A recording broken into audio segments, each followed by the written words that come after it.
content provided in this podcast is for informational and educational purposes only and is not intended as a substitute for professional, medical, or mental health advice, diagnosis, or treatment. Always seek the advice of your physician, mental health professional, or other qualified healthcare provider with any questions you may have regarding a medical or mental health condition. Welcome to All Start, where we share our story, listen with compassion, and connect through our faith and mental health experiences. Following this story, Morgan and I will offer insights that connect faith and mental health. We invite you to practice listening and understanding during this episode so that when someone shares their story with you in real time, you'll be ready.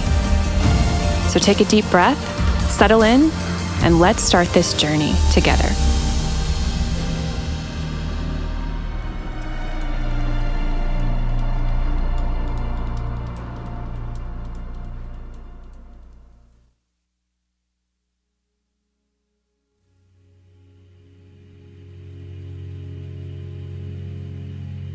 My name is Fred, and I'll start.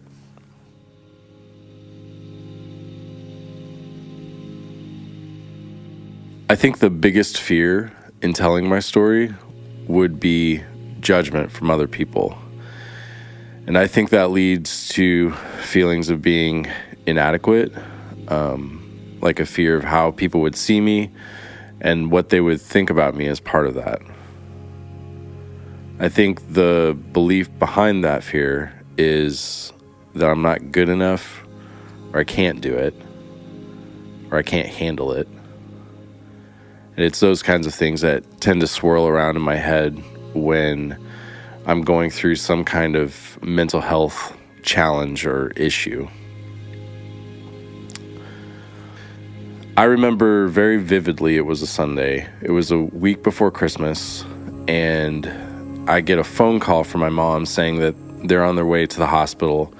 My dad was having chest pains. I get to the hospital and I go back and we're sitting with him.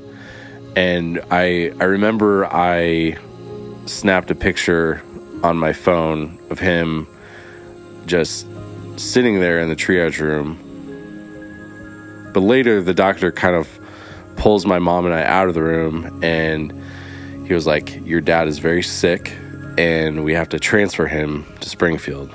So it was at that point where I think my mom began to start having thoughts of like, oh my gosh, this is way more serious than I thought.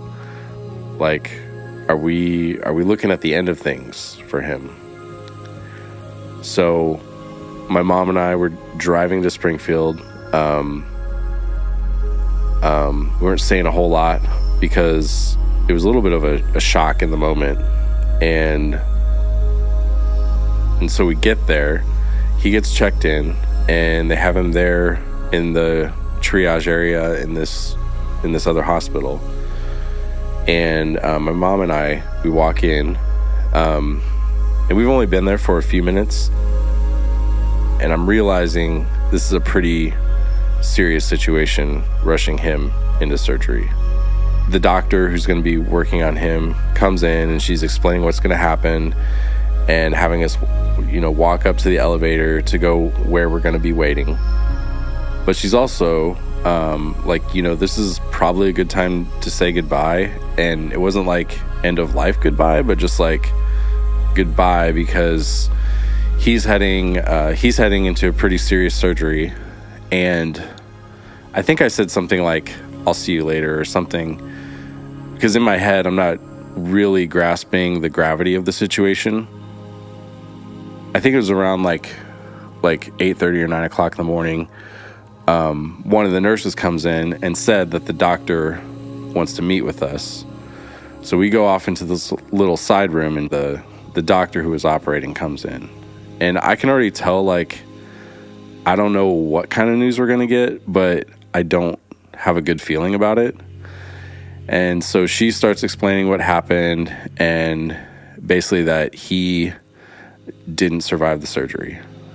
There was too much damage done in and around his heart. From that point, I feel like I was just was just like numb. Like, I'm the one calling my sister, my dad's side of the family, friends, basically giving them all of this news. And a lot of them really had no idea what had happened in the last few hours. It was like everything just happened so quickly. We get the opportunity to go up and see my dad, and it's this weird, it feels like a weird dream, like a surreal, out-of-body experience. Like everything is moving in slow motion. So we walk in the room, and we see him there, and that's basically our opportunity to say goodbye for the last time. But it was this really like strong image, and there's a lot of elements about that have kind of stuck with me.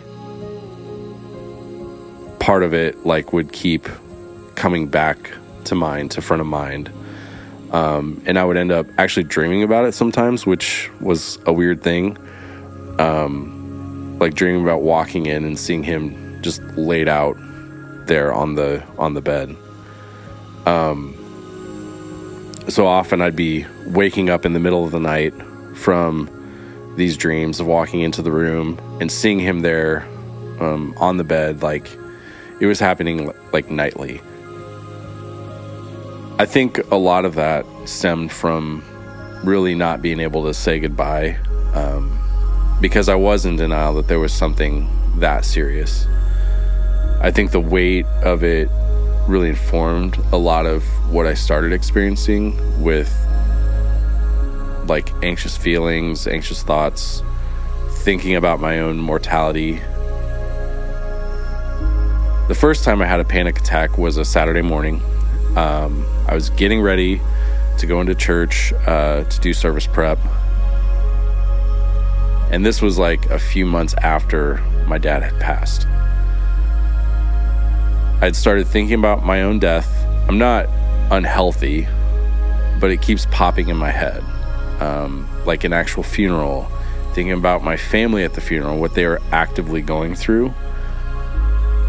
And from that point, I think, well, maybe there is something wrong with me and there's something I don't know about. And those thoughts just kept replaying in my head over and over and over and over. Like I start having a hard time breathing, and I'm having trouble getting a deep breath. And this whole time I'm trying to distract myself, but it's not getting better.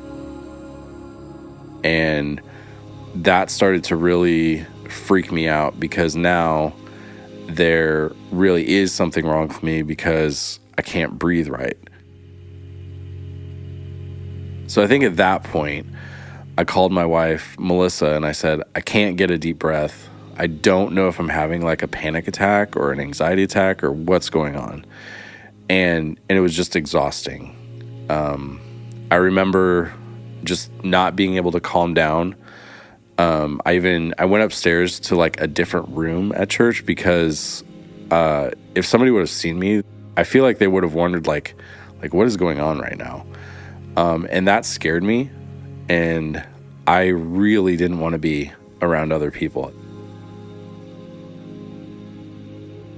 The panic is like a flood, if you think of it in waves.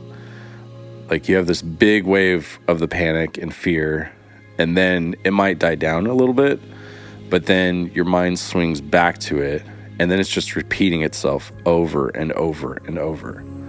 It's like you almost can't even come up for air. I remember I was trying to figure out how I could still be at church that day and kind of like function. Fortunately, that weekend, I was in a role that I could isolate a little bit and not be in front of a lot of people, and that wouldn't be like a weird thing. So I could try to work on remaining calm. And that was a challenge. I mean, we were in the middle of a service, and I'm trying to check in with myself constantly and keep myself calm and not show any signs that I'm like losing it inside right now, because I have a whole team of people around me that have their roles in the service, and as a leader, I have to show that I've got it together. So it was just exhausting. I basically just wanted the service to be over so I could get out of there and go home. And that's basically what I did. After that first panic attack, there were more times where I would have episodes of panic, and it was kind of the same cycle where I would essentially visualize my own death.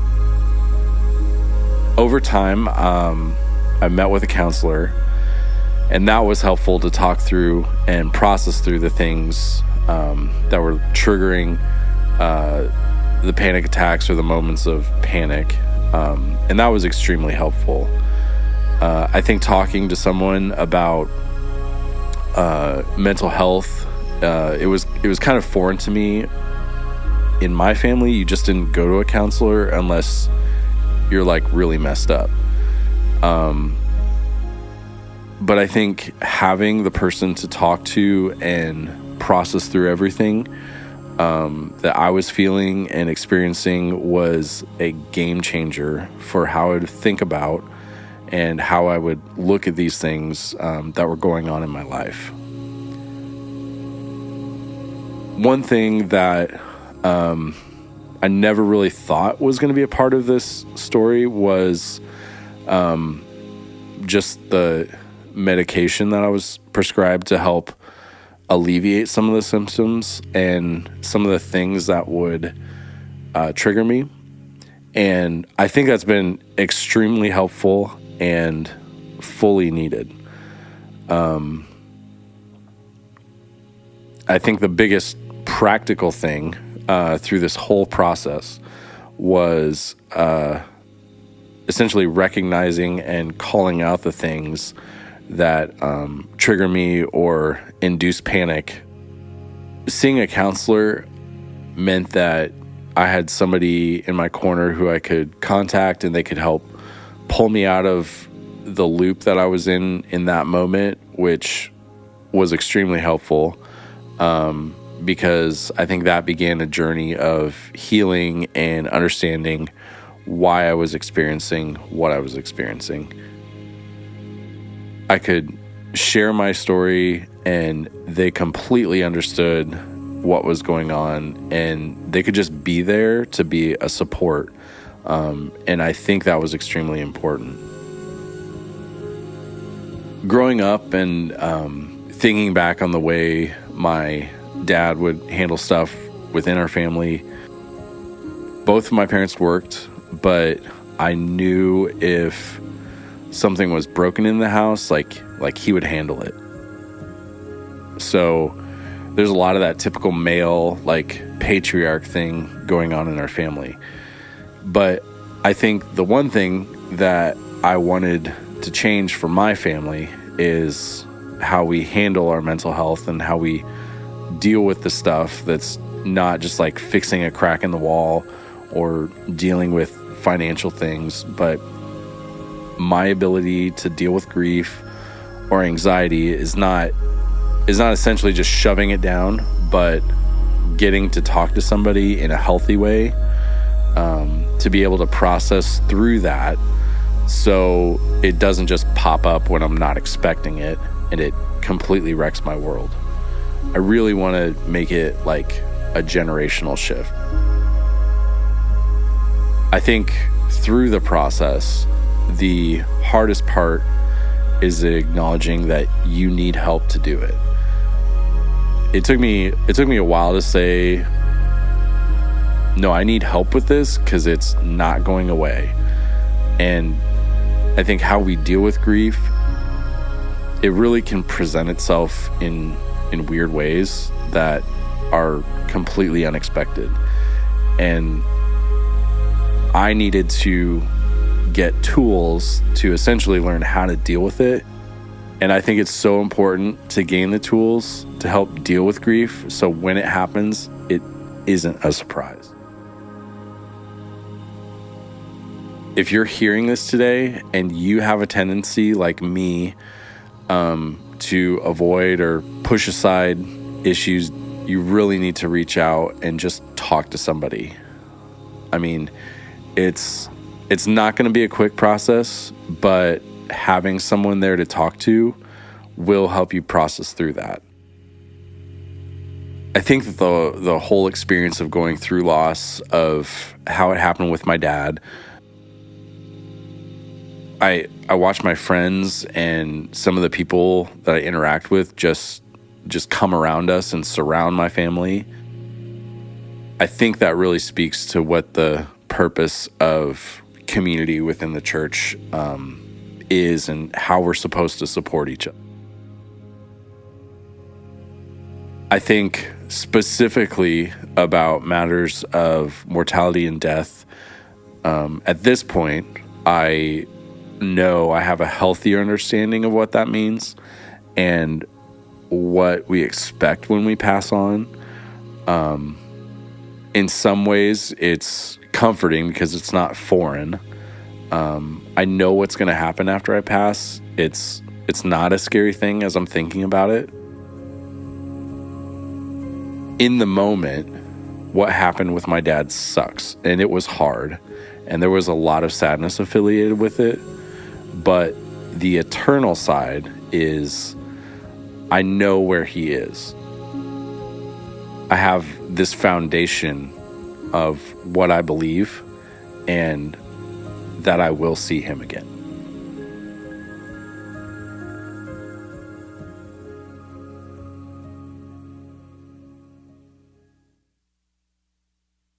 Hello, everyone. I'm Heather Kolopek, and welcome to the post-story discussion on All Start. My co-host, Morgan Arsenault, and I are so grateful you're joining us today. Fred's story is truly incredible. One of the hardest things about grief is that it makes us confront things that we do not want to. Our own mortality or the mortality of those that we love. And grief can shape our emotions, our thoughts, and even our faith. And I appreciate that Fred's story reminds us that healing is possible even when the weight of the loss feels unbearable. Yeah, so one of the things that it stood out to me in Fred's story is just how grief showed up in unexpected ways. His panic attacks, his recurring dreams, and even, fears about his own mortality. When we don't process our trauma, it has a way of coming back. I think, too, so often when we think of grief, we just want to call it sadness, but it's not just it's like a full body experience. It really is. And his description of panic being like waves is so accurate. Panic, it can come on suddenly and then it grows in intensity. And when we feel like we can't escape those thoughts, it peaks and it can feel unbearable. However, just like waves, those thoughts, those feelings, they will recede. I appreciate that analogy because it makes sense. What would you recommend to someone to, help them work through those moments? Yeah, so one tool that can help in those moments when the panic is so fierce is the exercise of grounding. If you ever find yourself stuck in that looping anxiety, try a simple grounding exercise. And what that looks like is, focusing on your breath. So breathing in through your nose and out through your mouth.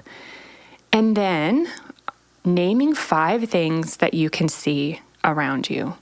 So maybe it's your desk, maybe it's the chair, maybe it's someone you're sitting with. 5 things. And then 4 things that you can touch. What can you actually touch with your hand? Maybe it's the chair that's supporting underneath you, or maybe it's the ground underneath your feet. So things that you can touch. And then 3 things you can hear. And while you're breathing, this is really where I think there's a moment of calm, because we have to start listening. What do I hear outside? What do I hear in this room with me right now?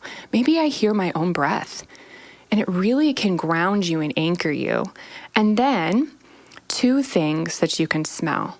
So just noticing, what are 2 things that I can smell right now in this room with me? Smell a candle, smell something pleasant that's around you. And then lastly, 1 thing that you can taste. Can you take a sip of water? this helps because it brings you back to the present moment that you're in, and reminds you are not actually in danger. And this is so helpful when your mind feels out of control. That really is such a great tool. And most importantly, Fred mentioned something so critical. He reached out for help. Whether it was his counselor, his wife, or his community, he didn't try to handle it alone. And this was so hard for Fred. He didn't want to burden anyone. And it was not the way that he was brought up to handle things. But, if you're listening today and you're struggling, I encourage you, be like Fred. Because asking for help is not a weakness, it's a strength. Yes, we need each other. Fred also talked about the role of his faith in his healing, and his faith gave him peace, even in the face of loss and the pain and the hurt that he experienced. I love how he said, I know where my dad is, and I know I'll see him again. And that is the hope that we find in Jesus. And as followers of Jesus, we have this assurance that death is not the end.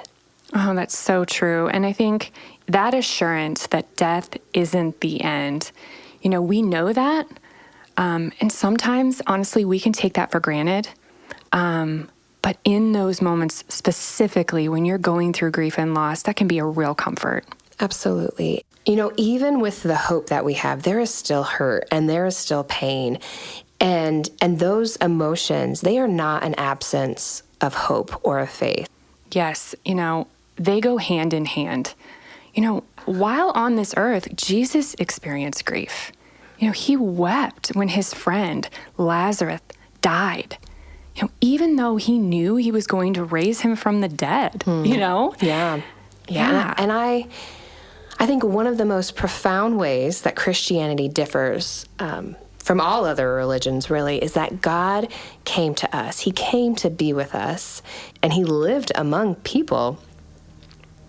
Yeah, and this has so many implications, right? But to step back and to look at the big picture of that moment is that Jesus came to be. He came to be among the hurt. He came to be among the broken, the desperate, the lost, the ones that needed him the most. And I think in following the example of Jesus, I believe a meaningful way that we can minister to those who are struggling with grief is simply to be with them. To sit beside them, to look them in the eye, just to meet them where they are, to listen, maybe to carry a small portion of the unbearable pain. And I think a lot of times there are moments when silence is best, and we can take that time to pray. And if we don't know what to pray, I love this, that the Holy Spirit will intercede on our behalf because God already knows what we need. He knows what we all need. Yes. And so if you're listening and you are struggling with loss, we want to encourage you that God sees you and he hasn't abandoned you in your grief. Lean into him and lean into the people he's placed around you, and you don't have to go through it alone. That's such a good reminder, Morgan. Healing from grief and anxiety, it takes time, but as Fred's story shows, it is possible. Whether that looks like reaching out for help or learning coping tools or leaning into your faith, know that you have options. And if you found this episode helpful, please share it with someone who might need to hear it. And if you're walking through something similar, know that we're in your corner. Absolutely. Thanks for joining us today, and we'll see you next time on All Start.